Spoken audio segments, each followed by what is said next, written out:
स्वतःची इतरांशी तुलना किती दिवस करणार अजून? प्रिय सखी, ती सगळं किती छान मॅनेज करते, किती मस्त आहे असं सहज म्हणतो आपण. कशावरून? इंस्टाग्राम, व्हॉट्सअप, इकडे तिकडे सोशल मीडियावर बघून. पण अगं, तिचं आयुष्य वेगळं आहे आणि तुझं, आणि त्यामागे तिचा किती संघर्ष आहे हे आपण थोडी पाहिलं आहे.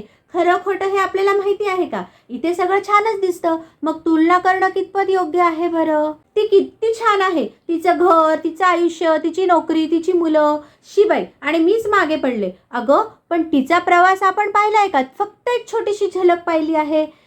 तिचं आयुष्य हे तिचं आहे, तुझं आयुष्य हे तुझ्या गतीने चालू आहे ना, मग तिच्याशी तुलना का? तुझा प्रवास हा फक्त तुझा आहे, तर आजपासून दुसऱ्यांशी नाही, तर कालच्या स्वतःशी फक्त तुलना कर. कालपेक्षा स्वतःचा आज चांगला करण्याचा प्रयत्न कर, आणि यासाठी नक्कीच मी तुला मदत करेल. मला भेटायला ये.